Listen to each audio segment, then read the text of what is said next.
فأنا ناصح لإخواني بالصدع بالحق تبيض وجوههم. السكوت في مسألة الحزبية يضرها، فاصدع بما تؤمر وأعرض عن المشركين. سلامي على دماج ورجالها والشيخ يحيى ودار العلم يا سعد بانيها. بسم الله الرحمن الرحيم. الحمد لله رب العالمين وبه نستعين على أمور الدنيا والدين ثم الصلاة والسلام على أشرف الأنبياء والمرسلين سيدنا محمد بن عبد الله الأمين وعلى آله الطاهرين وأصحابه أجمعين ومن تبعهم بإحسان إلى يوم الدين ثم أما بعد.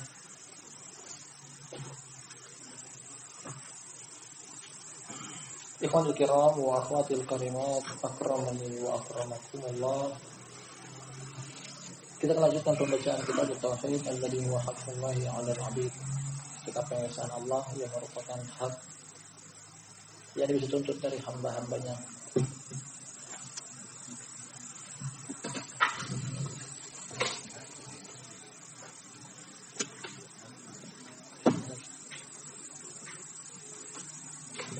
Pada pertemuan malam sebelumnya kita ambil masail, baru sebagian, masih tersisa banyak masail yang lainnya. Dalam judul bab man tabarraka bi syajarin aw hajarin wa nahwihima. Judul bab yang ke-8 tentang mengambil berkah dari pepohonan atau bebatuan atau yang semisal keduanya. Dengan kesimpulan dari dalil yang telah kita baca serta masail, sebagian di antaranya hukumnya adalah tergantung dari apabila ada landasan hukum yang menunjukkan tentang bolehnya mengambil berkah dari sesuatu tersebut, hukumnya adalah boleh. Baik itu berupa berkah dari waktu, tempat, ataupun zat. Kemudian apabila tidak ada dalil menunjukkan tentang sesuatu tersebut berbarokah, dari sini kita katakan hukumnya adalah bisa tergolong sampai pada kesyirikan, tergantung dari niatnya.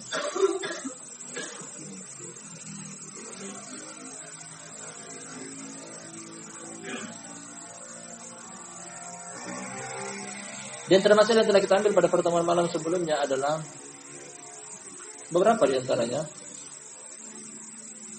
tentang kesalahan terjadi dari para sahabat ridwanullahi alaihim ajma'in, bahwasanya seandainya mereka terjerumus ke dalam kesalahan, niscaya selain mereka akan lebih memungkinkan untuk terjerumus ke dalam hal yang sama. Dan termasuk yang telah kita ambil juga bahwa jaminan ampunan dari Allah serta kebaikan yang ada pada para sahabat radhiyallahu anhum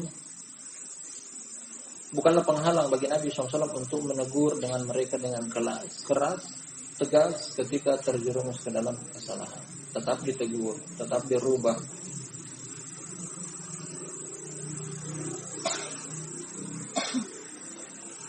Di antara juga adalah bahwa yang terbebaskan dan terselamatkan dari kesalahan adalah para nabi dan rasul. Adapun selain mereka tidak. Para nabi dan rasul yang mendapatkan jaminan maksum, terbebas dari kesalahan.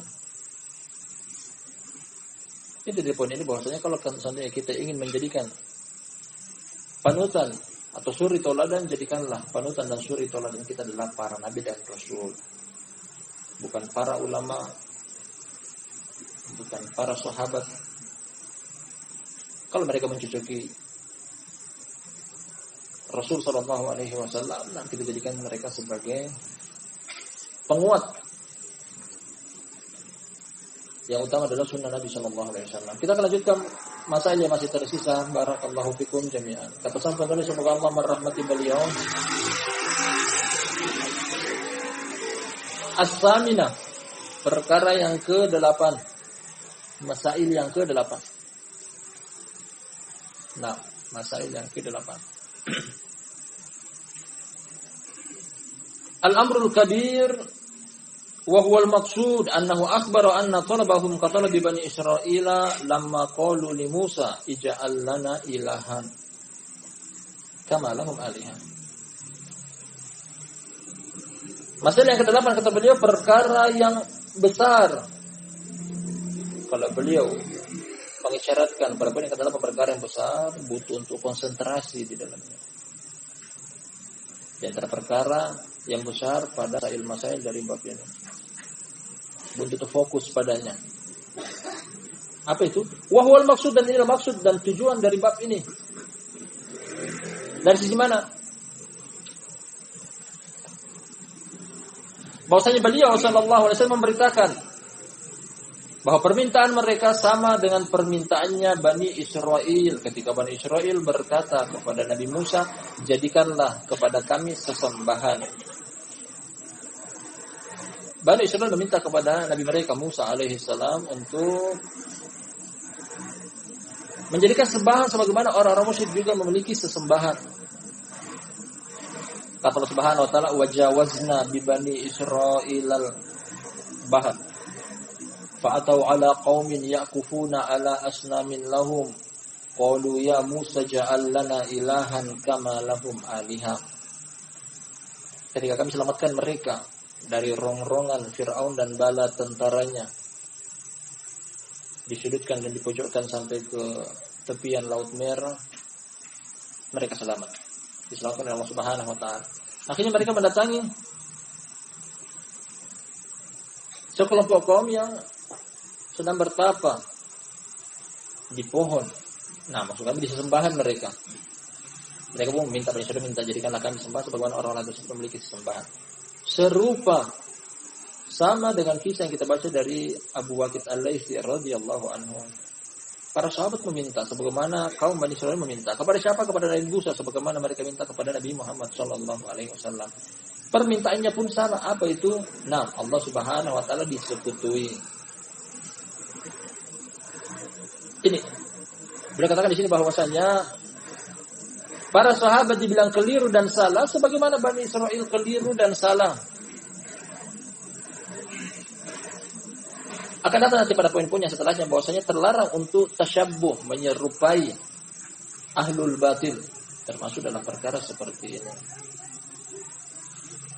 Beliau katakan ini perkara besar. Akan datang juga nanti pada poin-poin yang setelahnya berita dari Nabi sallallahu alaihi wasallam bahwasanya akan terjadi apa yang terjadi di kalangan Bani Israil sebagaimana terjadi juga di kalangan umat ini. Bukan pembenaran, tapi pemberitaan. Bukan persetujuan bahwasanya boleh kalian contoh umat-umat terdahulu dalam hal salah dan keliru. Tapi pemberitaan akan terjadi. Dan ini adalah pengingkaran.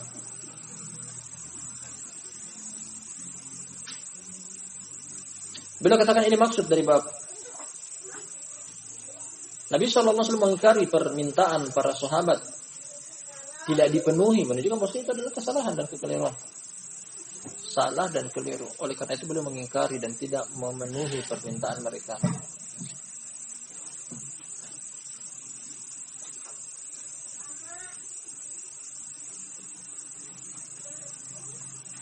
Barakallahu fikum, dalam banyak tempat dari sejarah Nabi sallallahu alaihi wasallam beliau mengambil pelajaran dari Nabi Musa alaihissalam.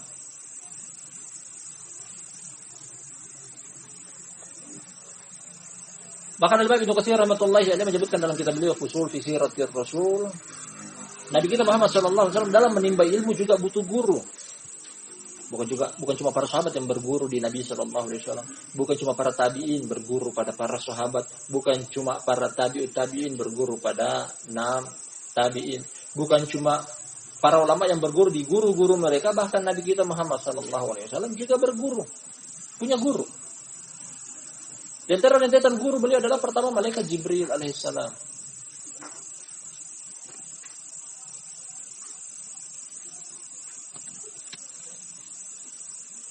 Inna alaina jam'ahu wa qur'ana fa idza qara'nahu fattabi' qur'ana thumma inna alaina bayana.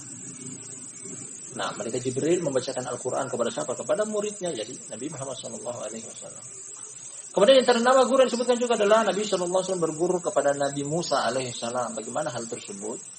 Padahal jarak dan waktu yang memisahkan mereka.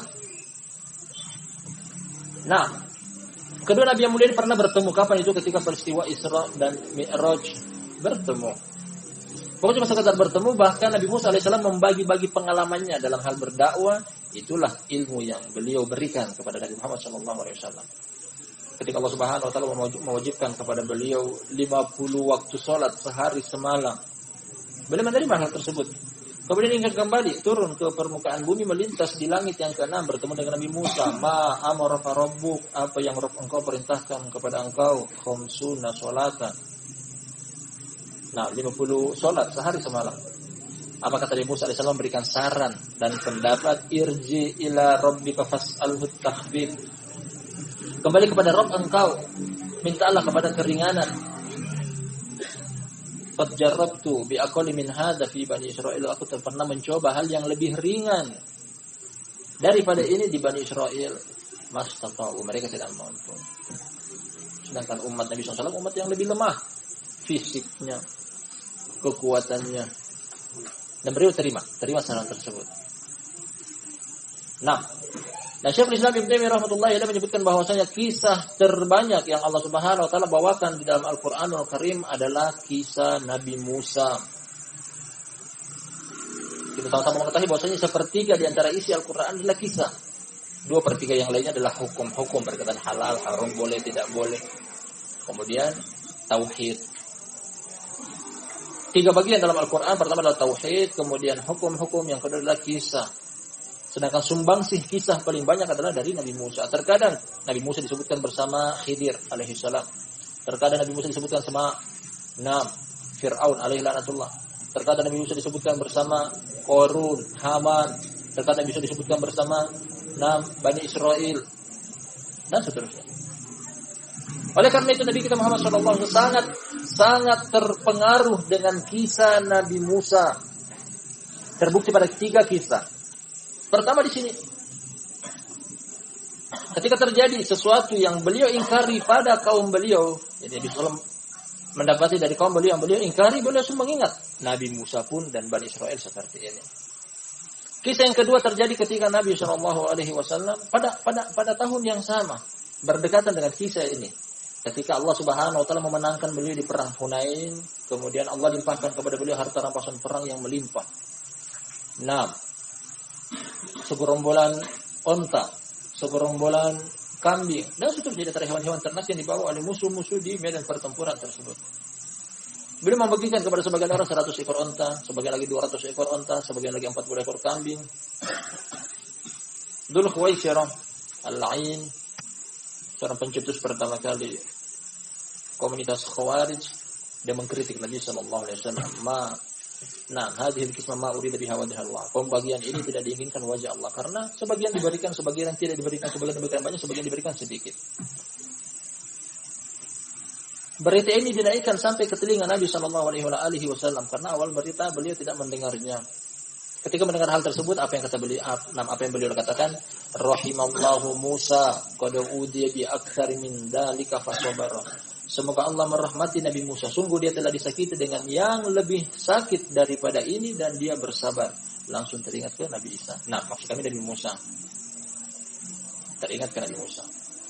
Pengaruh kisah dalam Al-Quran tentang Nabi Musa kepada dakwah beliau. Perkara yang ketiga di sini, pertama dalam hadis ini, bab ini. Yang kedua yang barusan kita selesai. Kemudian perkara yang ketiga juga adalah, meskipun sebagian mereka para ulama dari sisi sanadnya dilemahkan, tapi masyhur dalam buku-buku sejarah. Ketika Nabi sallallahu alaihi wasallam di perang Badar,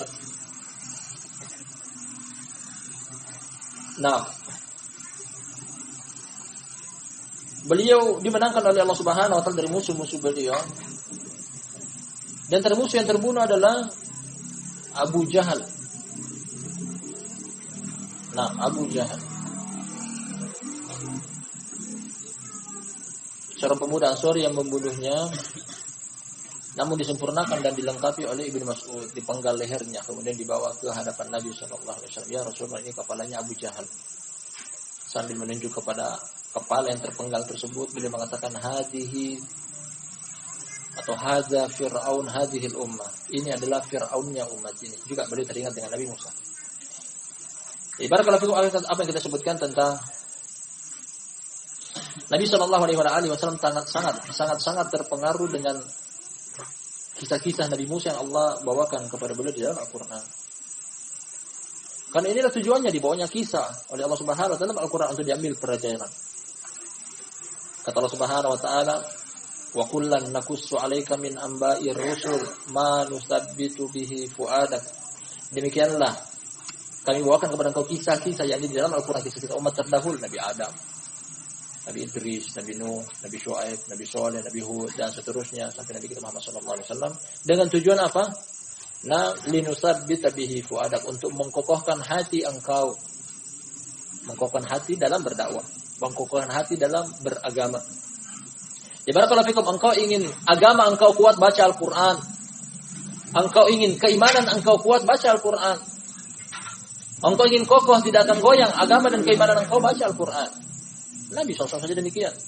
Dianjurkan untuk membaca Al-Quran, mempelajari kisah-kisah di dalamnya. Kita pun sama. Semakin banyak kita membaca Al-Quran akan semakin terpengaruh kita dengan isi kandungan Al-Quran. Sebagaimana Nabi SAW membaca Al-Quran dan beliau terpengaruh dengan kisah-kisah dari Nabi Musa alaihissalam.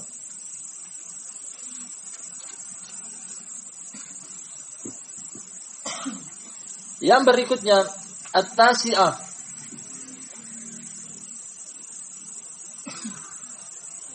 Masail yang ke-9.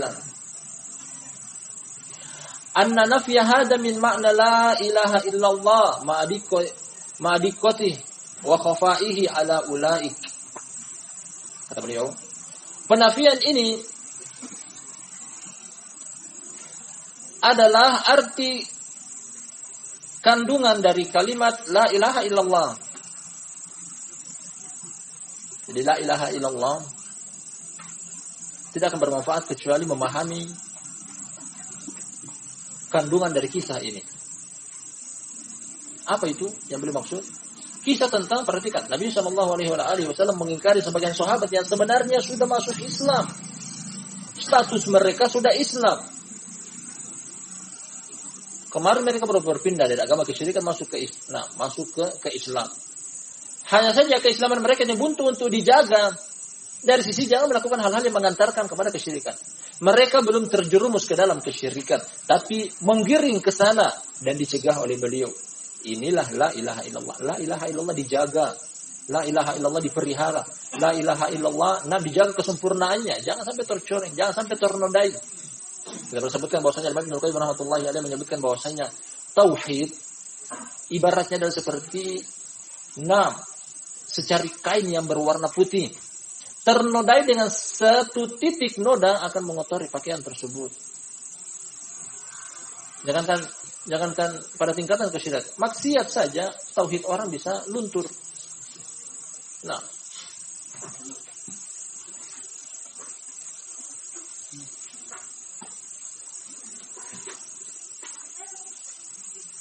Pada sebagian ungkapan juga beliau mengatakan bahwasanya la ilaha illallah atau tauhid tidak.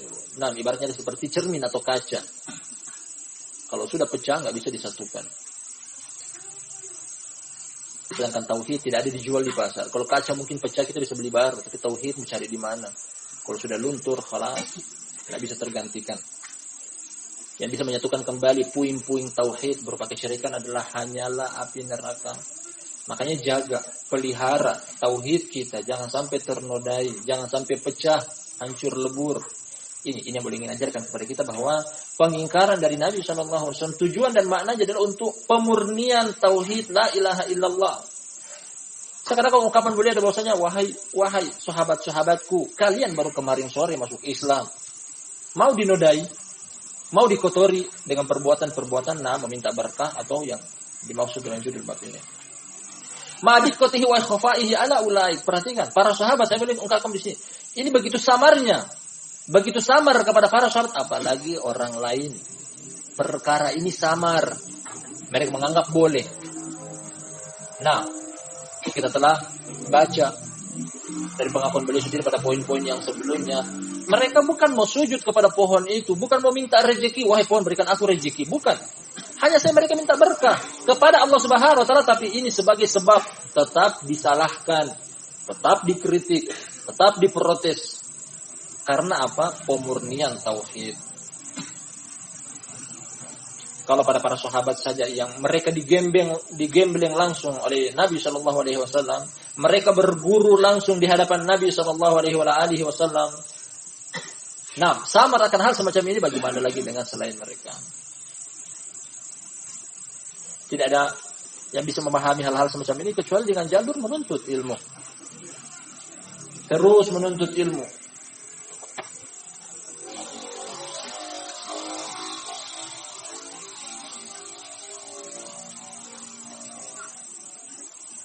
Kata beliau berikutnya al-asyirah yang ke-10. Annahu halafa 'ala al-futya wa huwa la yahlifu illa li maslahah. Nah, kata beliau pada poin yang ke-10 ini bahwasanya beliau bersumpah untuk fatwa. Dan tidaklah beliau bersumpah kecuali pada satu atau dalam terdapat maslahat di dalamnya. Bersumpah meskipun tidak diminta. Nah, hukumnya boleh. Apa makna dari bersumpah di sini? Dalam konteks kalimat bahasa Arab apabila datangkan dengan lafaz sumpah artinya adalah penegasan, penguat dari apa yang ingin diungkapkan. Seorang mendatangkan sumpah, dia ingin mendatangkan semua apa yang dia ucapkan setelah sumpah tersebut adalah perkara yang penting menurut dia. Nah, di perkara ini beliau ajarkan kepada kita Syekh Muhammad bin Abdul Wahab adalah perkara yang penting. Karena beliau bersumpah, Allahu Akbar. Ini pertama. Innahas sunnah. Kemudian pada perkataan beliau, walladzi nafsi biyadi, demi zat yang jiwaku berada di tangannya. Ini lafaz sumpahnya. Demi zat yang jiwaku berada di tangannya, ini demi Allah Subhanahu wa taala. Kemudian baru sebutkan beliau tentang kisah Banu Israil meminta kepada nabi mereka sesembahan sebagaimana kalian pun minta kepadaku sesembahan. Bersumpah dan hukumnya boleh. Maka pada sebagian tempat dianjurkan apabila sesuatu tersebut ada penekanan dan penegasan. Hanya saja tidak dalam setiap perkara boleh untuk bersumpah.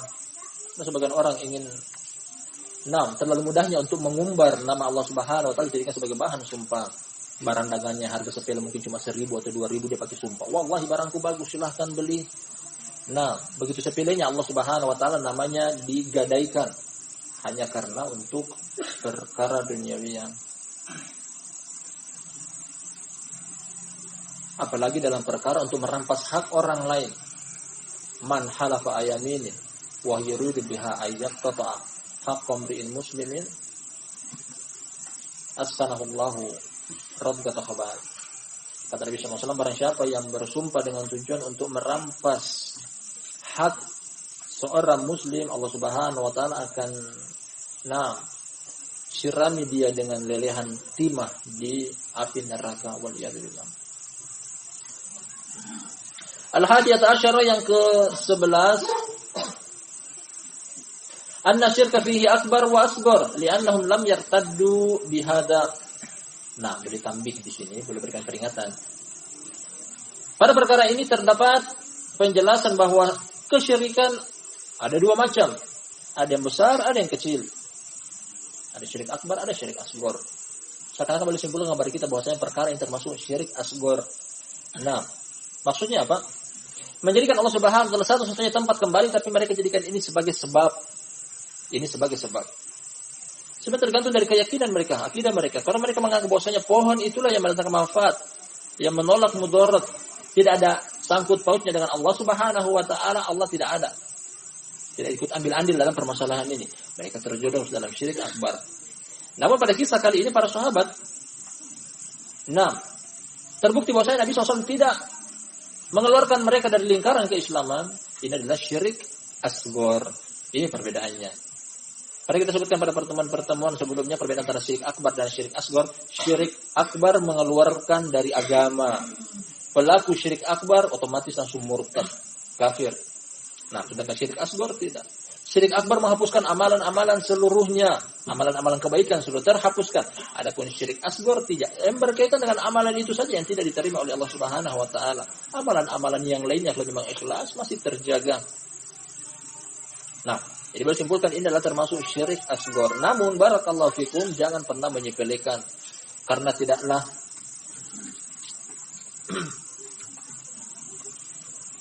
aliran air banjir kecuali dari tetesan-tetesan yang sedikit.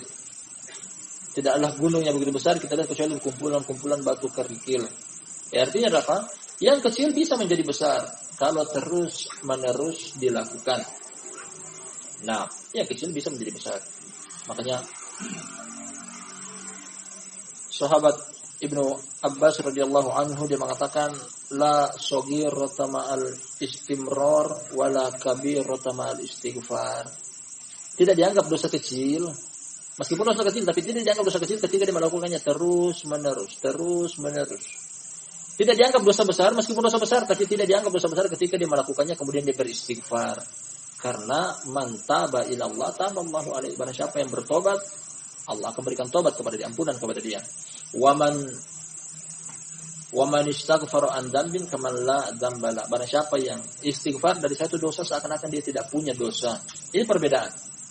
Jadi apa namanya menyepelekan meskipun kecil. Beliau pernah sebutkan pada poin yang sebelumnya bahwa sekecil-kecilnya kesyirikan tetap saja lebih besar daripada dosa besar. Boleh ingin simpulkan di sini bahwasanya para sahabat yang meminta perkara ini tidak sampai tingkatan kemurtadan, karena tidak dihukumi oleh Rasulullah, mereka telah murtad. Berarti ini syirik asghar. As-saniyat asyara, yang ke-12, qauluhum, perkataan mereka, yakni para sahabat, menurut kisah dari Abu Bakar Al-Laitsi riwayat Imam Tirmidzi, wa nahnu hudatsa'u ahdin bi kufrin, kami baru keluar dari kekufuran, fihi anna ghairahum la yajhadu dzalik, menunjukkan bahwa selain mereka mengetahui akan hal tersebut, bahwasanya selain mereka dari orang-orang yang sudah masuk Islam lebih duluan. Karena kisah ini telah kita sebutkan alur ceritanya. Nabi SAW baru dimenangkan oleh Allah Subhanahu wa taala pada peristiwa Fathu Makkah bulan ke-8, bulan Ramadan tahun ke-8 Hijriah. Beberapa hari setelah itu beliau pergi ke Taif. Inilah kisahnya, kisah tentang perang Hunain. Nah, jadi orang-orang yang baru masuk Islam di kota Makkah, mereka inilah yang meminta. Adapun orang-orang yang sudah masuk lebih duluan, mereka telah paham ini tidak boleh meminta berkah kepada sesuatu yang tidak diiyakan oleh syariat bisa menjadikan berkah adalah termasuk kesyirikan. Umar bin Khattab radhiyallahu anhu, di zaman dia, kekhalifahan dia, ketika dia melihat sebagian orang mau mengambil berkah dari pohon, sebuah pohon yang merupakan lokasi terlaksananya bai'atur ridwan. Bai'at ridwan yang kata Allah Subhanahu wa taala, laqad radiyallahu 'anil mu'minin id yubayyi'unaka tahta asy-syajarah. Allah telah ridho kepada orang-orang mukmin yang membaiat engkau, sumpah janji setia bersama engkau, di bawah pohon Ridwan. Di bawah pohon Ridwan. Umar bin Khattab melihat ketika orang-orang menjadikan tempat tersebut berbarokah, dari sisi ini adalah pohon yang keramat, sakral.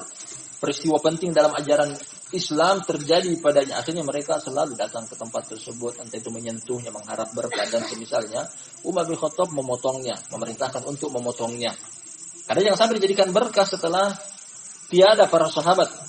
Akhirnya bisa dijadikan sebagai media untuk terjerumus ke dalam kesyirikan.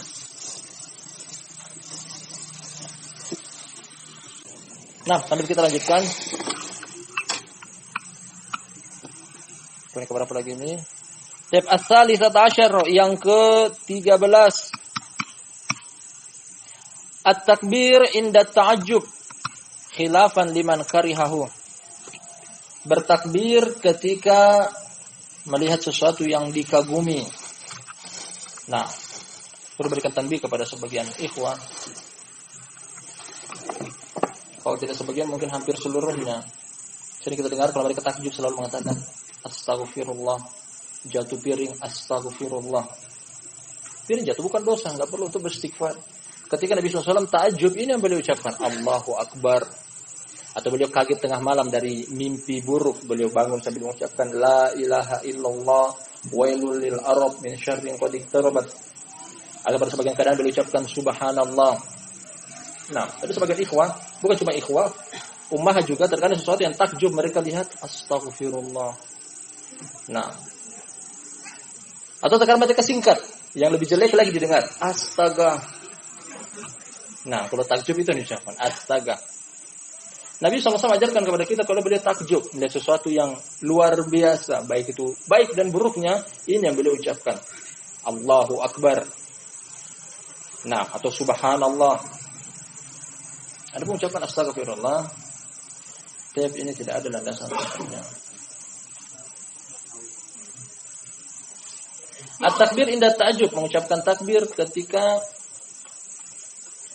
kagum akan sesuatu, baik dan buruknya. Melihat sesuatu yang baik, itu melihat sesuatu yang buruk, ini yang beliau ucapkan.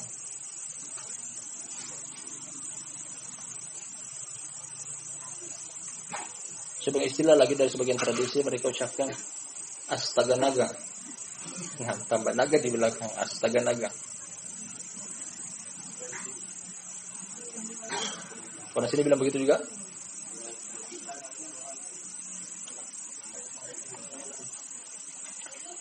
Poin berikutnya ar-rabi'at asyara yang ke-14, saddud dzara'i, menutup pintu-pintu. Nah, belajar kepada kita pada poin yang ini, di sini terdapat perkara tentang menutup pintu untuk sampai kepada kesalahan dan kekeliruan. Ini salah satu contoh di antara sekian banyak contoh yang datang dalam hal ini. Sebelum terjadinya beliau cegah akan hal tersebut, jangan melakukan, jangan dilakukan. Nah, dan ini adalah usul.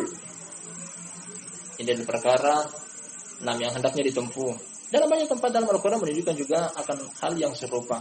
Kata Allah Subhanahu wa taala ketika memberikan pencegahan terhadap praktik perzinahan, wala taqrabuz zina innahu kana fahishatan wa sa'a sabila. Jangan dekati perzinahan. Arti dekatnya bahwasanya untuk dekati saja terlarang, apalagi untuk terjerumus di dalamnya. Jangan coba-coba dengan perzinahan. Karena kata Allah Subhanahu wa taala innahu kana fahishatan wa sa'a sabila. Itu adalah perbuatan yang keji dan sejelek-jelek jalan. Di sebelum sesuatu terjadi dicegah. Jangan pernah coba-coba untuk mendekati sesuatu yang terlarang. Nah, jangankan kita, barakallahu fikum, nabi kita, nenek moyang kita, Nabi Adam alaihissalam sudah dilarang untuk mendekati, malah dekati. Akhirnya terjerumus. Wala taqraba hadhihi syajarata fatakuna minadh dhalimin. Nah, sudah dilarang mendekat, malah mendekat. Akhirnya, terjadi. Jadi, cara yang paling mudah untuk tidak terjerumus ke dalam kemaksiatan adalah menjauhi kemaksiatan tersebut. Menjauhi jalan-jalan yang mengantarkan ke sana. Menjauhi jalan-jalan yang mengantarkan ke sana.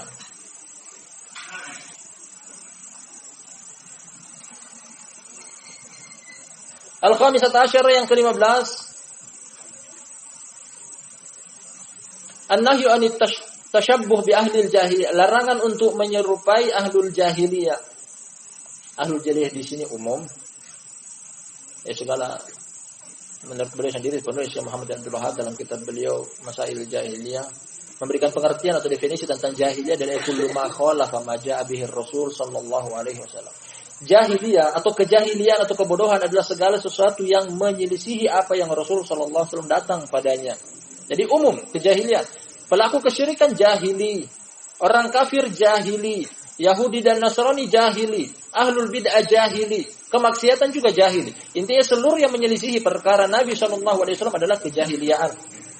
Kita sebutkan secara global di sini, yang diinginkan secara global karena pada hadis ini terdapat dua pihak yang bisa kita petik pelajaran untuk tidak mencontoh mereka. Pertama, ketika para sahabat yang baru meninggalkan kekufuran masuk ke dalam agama Islam, mereka mau melakukan sama yang dilakukan oleh orang-orang musyrik. Ini pertama, kesyirikan adalah kejahiliaan. Beliau Nabi SAW mengajarkan dari sisi bahwasanya, ternyata ahlul jahiliyah juga adalah Banu Israel. Di sini. Jadi satu poin ini mencakup dua hal. Ahlul jahiliyah yang dimaksud di sini adalah umum, bisa juga pelaku kesyirikan, atau yang kedua adalah kaum Bani Israel yang meminta kepada Nabi mereka Musa yang telah kita baca di hadisnya. Larangan untuk menyerupai ahlul jahiliyah. Kata Allah Subhanahu wa taala, "Wala takunu kal musyrikin minal ladzina farraqu dinahum wa kanu syi'an Janganlah kalian seperti orang-orang musyrik yang memecah belah agama mereka. Jadilah mereka berkelompok-kelompok. Juga kata Allah Subhanahu wa taala, "Wala takunu kalladzina tafarraqu wakhtalafu min ba'di ma ja'ahul bayyinat." Janganlah kalian sama dengan orang-orang yang berselisih setelah datang kepada mereka penjelasan. Mereka adalah Yahudi, Nasrani, dari kalangan Ahlul Kitab. Juga secara umum dalam hadis Ibnu Umar radhiyallahu anhu riwayat Imam Tirmidzi, hadis yang panjang potongan hadisnya adalah wa man tashabbaha biqaumin fa huwa minhum. Hadis yang panjang potongan awalnya, buistu bisayfi baina yaday sa'ah wa ju'ilat rizqi tahta dilli sayfi wa ju'ilat as-sigar wa dillatu 'ala man khalafa amri wa man tashabbaha biqaumin fa huwa minhum. Kata Nabi sallallahu alaihi wasallam, aku diutus di hadapan hari kiamat, sebelum tegaknya hari kiamat, dengan pedang, dengan kekerasan untuk menumpahkan darah, memerangi setiap yang menyelisih agama beliau, dan dijadikan rezekiku di bawah sabetan tombak, di bawah bayangan tombak. Rezeki boleh jadi rezeki yang paling thayyib, harta rampasan perang, dan dijadikan kerendahan serta kehinaan bagi orang-orang yang menyelisihi perkaraku. Potongan terakhir yang kita inginkan, dan ini dapatnya, dan barang siapa yang menyerupai sekelompok kaum, maka dia termasuk di antara mereka. Menyerupai orang musyrik berarti dia musyrik.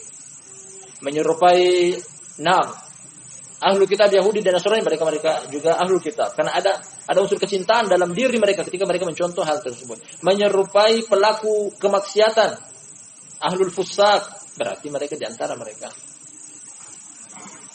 Nah, ini secara umum terlarang untuk mencontoh Ahlul Jahiliyah. Termasuk di dalamnya tidak mencontoh binatang dalam gerakan-gerakan sholat, tidak mencontoh syaitan dalam amalan-amalan keseharian. Dilarang untuk makan menggunakan tangan kiri, dilarang untuk beristinja dengan dan seterusnya.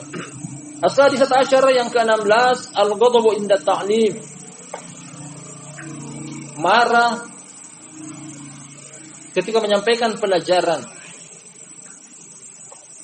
Barakallahu fikum. Asy-Syaikh Ibnu Utsaimin rahmatullahi alaihi mengkritik poin ini. Dari sisi mana?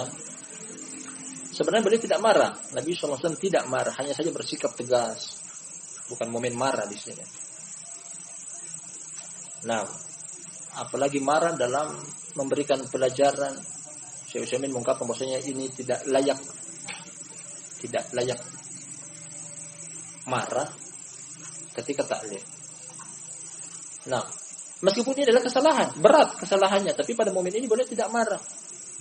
Di kalimat yang lebih tepat adalah apa yang boleh telah sebutkan pada poin-poin sebelumnya. Dari poin yang ke-7 kalau kita baca ulang lagi, faghallaghal amru bihadhihi thalath. Beliau tegas, beliau keras dalam perkara tiga ini. Ini yang lebih tepat. Itu kalau ungkapan dengan marah, tidak terlihat dari hadis ini beliau marah. Pada sebagian keadaan datang hadis mengatakan beliau marah. Hadis Aisyah radhiyallahu anha ketika Nabi SAW masuk ke dalam rumah, kemudian beliau melihat ada khorden, terpapar di khorden tersebut gambar makhluk bernyawa. Tanpa mengeluarkan sepatah kata pun wajah beliau memerah. Aisyah mengetahui hal tersebut. Sambil dia mengatakan, a'udzu bighadabillah min ghadabi Rasulillah. Aku berlindung dari kemarahan Allah karena kemarahan Rasul. Ini momen yang marah.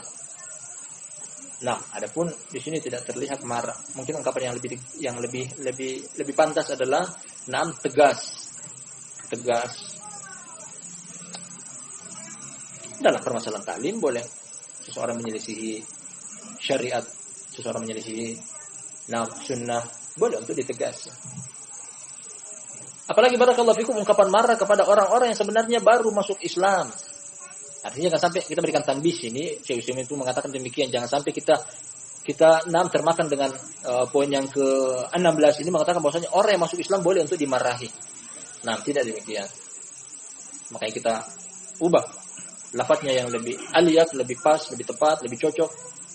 Tegas ketika ta'lim. Dan ini boleh. Datang juga kisah dari Nabi SAW, bahkan orang Badui tersebut melakukan perkara yang luar biasa besarnya. Hadis Anas bin Malik radhiyallahu anhu, kata dia, ja'a rabiyyun fabala fi ta'ifatil masjid fazajarahu an-nas fanahahum an-nabiy sallallahu alaihi wasallam.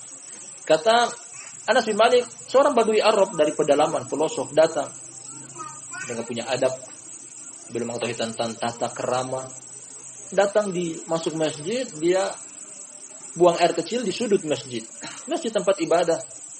Nah, orang Badui biasanya mungkin kalau ingin buang air, dimanapun dia ingin buang air, di situ dia buang air, tanpa perlu melihat tentang keadaan di sekitarnya dia. Akhirnya para sahabat ketika itu marah, datang mendekat ke dia, hampir dipukul. Akhirnya Nabi SAW melarang mereka, jangan biarkan dia selesai dari buang hajatnya. Nah, kemudian beliau mengajarkan setelah selesai dari dia menyelesaikan hajatnya, baru Nabi SAW mengajarkan kepada dia bahwasanya masjid bukan untuk buang air kecil atau buang air besar, tempat ibadah, tempat berzikir kepada Allah Subhanahu wa taala. Nah, ini yang tepat kita berikan tambih di sini, poin yang ke-16 bahwa dari kisah yang kita baca lebih aliyak, lebih aswab, lebih tepat, lebih dekat bahwa ini adalah sikap tegas.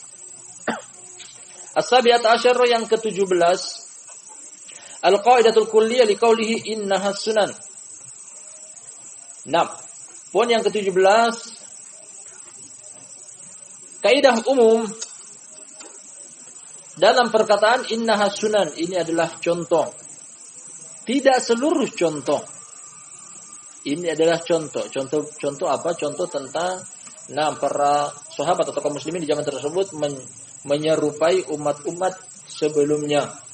Pada kuliah maksudnya di sini adalah beliau datangkan dengan lafaz majmu' sunan. Lafaz majmu' dari kata tunggal sunnah.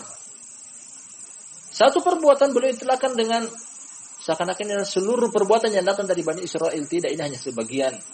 Tapi beliau istilahkan bahwasanya ini seakan-akan kalian melakukan perbuatan yang besar. Jadi makna dari fawaid ini, satu perbuatan yang besar, bobot kesalahan dan kekeliruannya, meskipun satu, tapi beliau istilahkan seakan-akan ini adalah perkara seluruhnya yang datang dari Bani Israel. Karena sama, mirip dengan apa yang datang dari Al-Quran, kisah dari Bani Israel meminta kepada Nabi mereka Musa alaihissalam.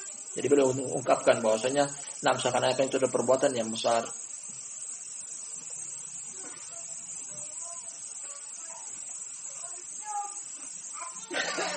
As-saminata asyara yang ke-18, anna hadha 'alamun min 'alamin nubuwah liqaunihi waqa'a kama akhbar. Punya kata 18, beliau katakan bahwasanya ini termasuk tanda dari tanda-tanda kebenaran kenabian. Dari sisi bahwasanya beliau atau terjadi sesuai dengan apa yang beliau beritakan. Dan juga dari hadis-hadis yang lainnya, hadis Anas bin Malik radhiyallahu anhu, kata Nabi sallallahu alaihi wasallam, la tattabi'anna sunana man kana qablakum shibran bi shibrin wa dira'an bi dira'in hatta law dakhalu juhra dabbin la dakhaltum. Hadis yang sama serupa, sama ada tambahannya, kata Anas bin Malik radhiyallahu anhu, kata Nabi sallallahu alaihi wasallam, kalian pasti akan mengikuti contoh-contoh umat sebelum kalian. Sejengkal demi sejengkal, sehasta demi sehasta. Bahkan sampai-sampai kalau mereka masuk ke dalam lubang dob, niscaya ada di umat ini juga yang melakukan hal yang sama.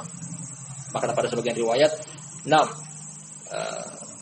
bahkan seandainya ada umat yang terdahulu mendatangi ibu kandung dia melakukan perbuatan kekejian, niscaya akan dijumpai umat yang akan melakukan hal tersebut. Karena begitu kerasnya syubhat dari mereka, sampai segala sesuatu ditiru, segala sesuatu diikuti. Termasuk hal yang kita sebutkan tadi dalam hadis. Tanda-tanda kenabian. Ini diantara tanda-tanda kenabian bahwa beliau memberitakan dan terjadi sesuai apa yang beliau beritakan. At-tasi'ata asyara yang ke-19, annama dhammallahu bihil yahuda wan nasara fil qur'ani annahu lana. Bahwasanya apa yang Allah cela kaum Yahudi dan kaum Nasrani dalam Al-Quran diperuntukkan kepada kita. Ini kaidah umum. Ketika Allah Subhanahu wa taala jadikan itu termasuk ayat di dalam Al-Quran yang mencela tentang Yahudi dan Nasrani, berarti itu juga pelajaran bagi kita. Itu juga pelajaran bagi kita. Bukan berarti itu celaan kepada kita, artinya Allah mencela Bani Israel yang Allah tuangkan di dalam Al-Quran. Dan kita dianjurkan untuk membaca Al-Quran, jadi itu adalah pelajaran bagi kita. Maka data dari Imam Sufyan Ats-Tsauri rahmatullahi alaihi ketika dia membaca ayat dari surat Al-Maidah. Ya ahlal kitab lastum ala syai'in hatta tuqimut Taurata wal Injila wa ma unzila ilaikum mir rabbikum. Ayatnya berbunyi tentang Bani Israil. Wahai ahlul kitab, kalian tidak ada apa-apanya. Ini di hadapan Allah Subhanahu wa taala. Kalian diremehkan oleh Allah. Kapan itu? Ketika kalian tidak mengamalkan apa yang dalam Al-Qur'an, apa yang dalam Taurat dan Injil dan apa yang Allah turunkan kepada kalian melalui lisan para nabi kalian. Ayat ini turun mencela Yahudi dan Nasrani yang tidak mau mengamalkan isi kitab suci mereka. Kemudian Imam Sufyan Ats-Tsauri mentafsirkan ayat tersebut dengan perkataan dia, "Ya ahlal Qur'an, lastum ala syai'in hatta tuqimul Qur'an." Wahai ahlul Qur'an, kalian tidak ada apa-apanya di hadapan Allah sampai kalian mengamalkan Al-Qur'an. Dia ambil pelajaran dari ayat tentang Yahudi dan Nasrani dinisbahkan kepada agama Islam pada kitab suci mereka sendiri Al-Qur'an. Nah, karena isi Al-Qur'an adalah begitu banyak kisah tentang Yahudi dan Nasrani dicela oleh Allah Subhanahu wa taala. Intinya adalah pelajaran bagi kita. Apa yang Allah Subhanahu wa taala sebutkan tentang hukum, tentang wajibnya, sunnahnya di dalam Al-Qur'an, kita ambil pelajaran kepada kita. Apa yang Allah Subhanahu wa taala sebutkan berupa tentang celaan bagi umat-umat terdahulu Yahudi dan Nasrani, berarti pelajaran bagi kita, maksudnya jangan kita contoh mereka. Inilah tujuan Al-Qur'an. Inilah tujuan Al-Qur'an.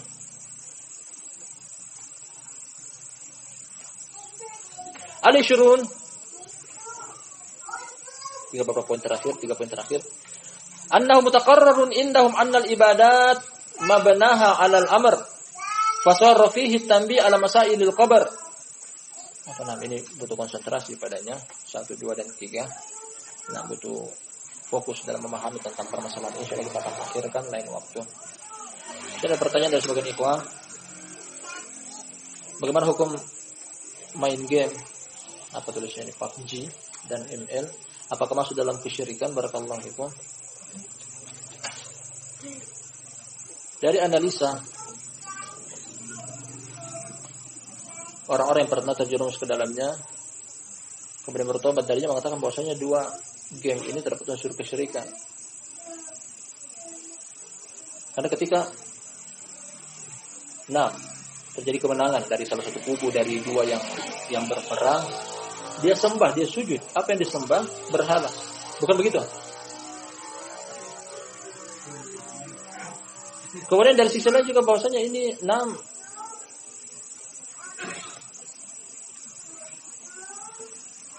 tipu daya syaitan dari musuh-musuh Islam untuk menyesatkan kaum muslimin.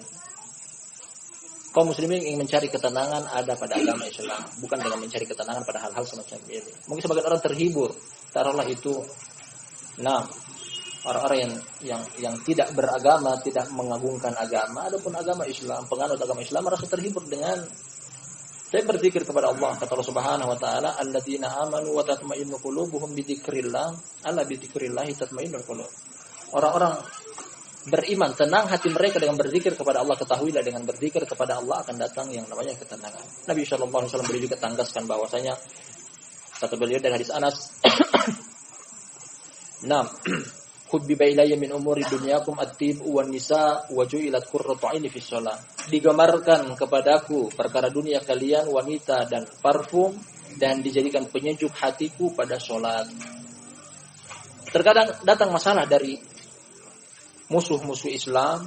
Juga Nabi SAW katakan kepada Bilal bin Rabah, "Ya Bilal, arihna bis shalah." Wahai Bilal, kumandangkan azan, kita mau salat, tenangkan hati kami.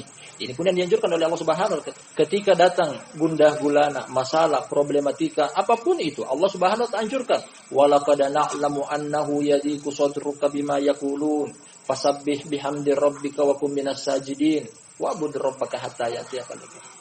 Kata Allah Subhanahu wa taala, kami telah mengetahui ya Muhammad bahwasanya dada engkau sempit dengan apa yang mereka cela kepada engkau. Terkadang bilang orang gila, terkadang bilang pendusta, tukang sihir, dukun. Dan semisalnya. Apa kata Allah Subhanahu wa taala? Fasabbih bihamdi rabbik. Bertasbihlah, sucikanlah Allah, sucikanlah Rabb engkau. Wa kum minas sajidin, dan termasuklah orang-orang yang bersujud. Wa'bud rabbaka hatta ya'tiyakal. Ini solusi dari mencari ketenangan. Adapun galau, gundah gulana, banyak problem kemudian larikan ke game, bukan selesai permasalahan, bahkan tambah banyak permasalahan. Tidak sedikit dari sebagian orang ketika kita lihat mereka main game kemudian kalah, banting HP. Rugi sendiri. Sudah main kalah, ditipu sama orang-orang kafir. Rugi dari sisi HP-nya juga rusak. Barakallahu fikum. Mudah-mudahan nasihat.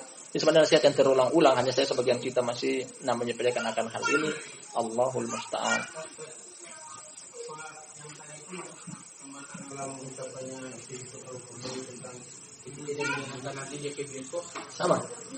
Sama kasusnya sama. Ahlul munharif, orang-orang yang menyimpang. Kordowi mengatakan, aku kalau gundah gulana galau banyak pikir, aku lari ke bioskop nonton sinema. Nah, sama dengan itu kasusnya. Apa itu? Kesyirikan secara umum karena